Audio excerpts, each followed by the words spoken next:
राधे राधे। जय माता दी दोस्तों।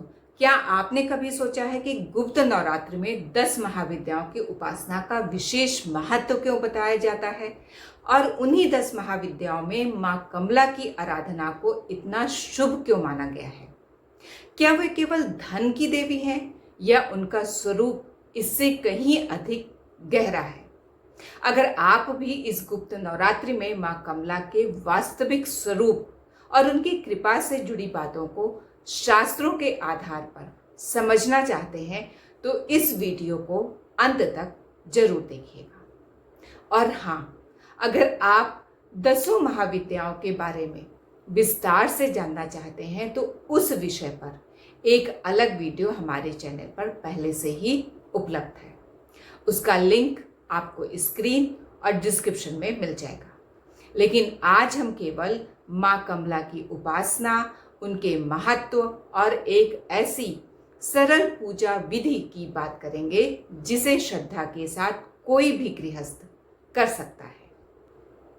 जब भी धन और माता लक्ष्मी का नाम लिया जाता है तो अधिकांश लोगों के मन में यही विचार आता है कि उनका संबंध केवल धन संपत्ति से है।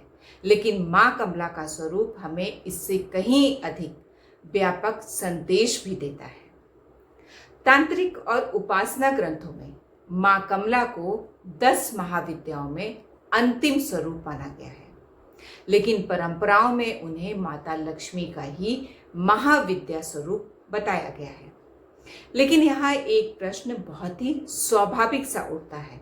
अगर मां कमला और माता लक्ष्मी का संबंध इतना गहरा है तो फिर गुप्त नवरात्र में उनकी उपासना को अलग महत्व क्यों दिया जाता है? तो इसका उत्तर उनके स्वरूप में ही छिपा हुआ है। मां कमला केवल ऐश्वर्य का प्रतीक नहीं है, उन्हें सुख, सौभाग्य, अन्न, शुभता, संतोष और ईश्वर कृपा का भी स्वरूप माना गया है।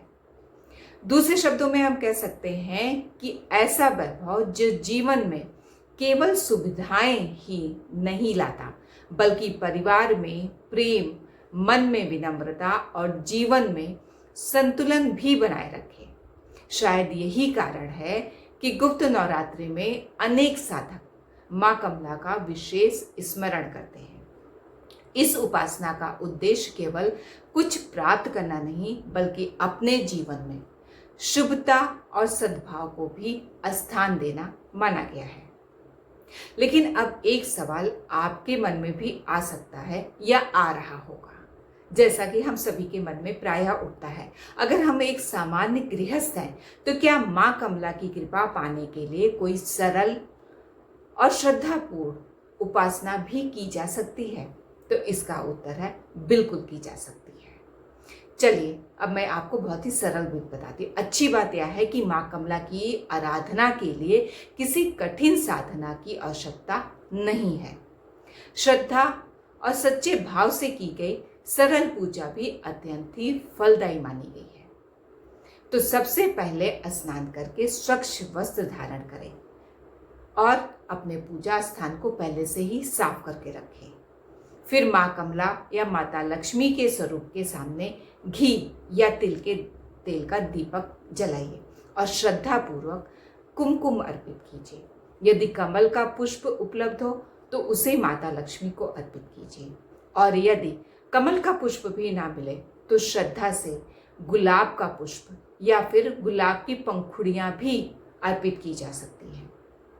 अगर आप इस उपासना को थोड़ा और भावपूर्ण बनाना चाहते हैं तो मां कमला के 108 नामों का स्मरण करते हुए एक एक गुलाब की पंखुड़ियां या एक एक गुलाब अपनी सामर्थ्य के अनुसार आप अर्पित करें। और यदि आपके पास 108 नाम भी उपलब्ध ना हो तो केवल ओम श्रीम कमलालय नमः मंत्र का जाप करते हुए पुष्प या पंखुड़ियां या फिर कुमकुम अर्पित करें। पूजा के पश्चात कुछ क्षण शांत बैठिए, माता का ध्यान कीजिए और अपनी मनोकामना उनके चरणों में रखिए और अंत में उनका धन्यवाद भी अवश्य कीजिए। हमारे शास्त्रों में कृतज्ञता को भी भक्ति का महत्वपूर्ण भाव माना गया है। लेकिन यहाँ एक बात हम सभी को सोचनी चाहिए अक्सर जब हम माँ कमला की पूजा करते हैं तो हमारी प्रार्थना केवल धन तक सीमित रह जाती है।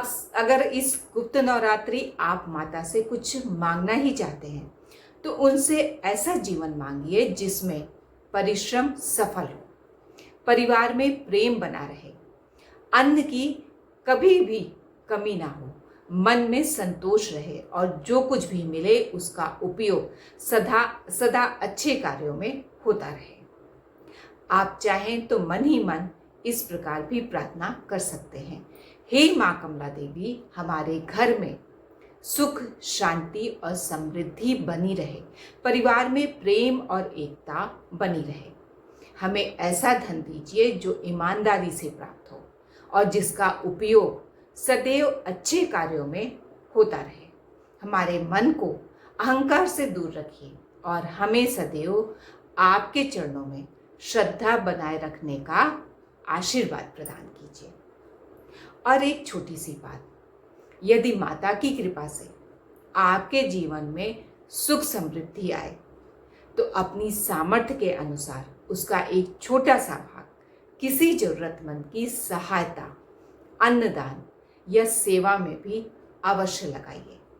हमारी परंपरा में हमें ये सिखाती है कि सच्चा वैभव वही है जिससे किसी और के जीवन में भी खुशियां आए। अंत में एक आवश्यक बात, गुप्त नवरात्र में महाविद्याओं से जुड़ी विशेष तांत्रिक साधनाओं का उल्लेख आपको बहुत देखने को मिलता होगा या सुनने को मिलता होगा, लेकिन ऐसी साधनाएं हमेशा सदैव युग गुरु के मार्गदर्शन में ही की जानी चाहिए। यदि आप एक सामान्य गृहस्थ हैं तो श्रद्धा पूर्वक गुप्त नवरात्रि में दीप, पुष्प, मंत्र जाप और सात्विक जीवन के साथ ही उपासना कीजिएगा, सर्वोत्तम मार्ग माना गया है। तो इस गुप्त नवरात्रि में माँ कमला से केवल धन की नहीं बल्कि सद्बुद्धि, संतोष, परिवार की सुख शांति और ऐसे जीवन की प्रार्थना कीजिए जो आपके साथ साथ दूसरों के लिए भी मंगलकारी बने। शायद यही माँ कमला की उपासना का सबसे सुंदर संदेश भी है। वैसे अगर आप चाहें तो अगले वीडियो में मैं माँ कमला के 108 नामों का महत्व और उन्हें अर्पित करने की सरल विधि भी आपको विस्तार से बताऊं। तो अगर आप इस तरह का वीडियो देखना चाहते हैं तो कमेंट में जय माँ कमला अवश्य लिखिएगा। अगर आपको यह जानकारी उपयोगी लगी हो तो वीडियो को अपने परिवार और मित्रों के साथ जरूर साझा कीजिएगा ताकि वो भी इस गुप्त नवरात्रि का पूर्ण लाभ ले सके। और यदि आप सनातन धर्म से जुड़े ऐसे ही शास्त्र सम्मत विषय सरल भाषा में समझना चाहते हैं तो हमारे धर्म शक्ति चैनल को सब्सक्राइब करना बिल्कुल भी ना भूलें। तो फिर मिलते हैं एक नई शास्त्र सम्मत जानकारी के साथ। तब तक के लिए प्रेम से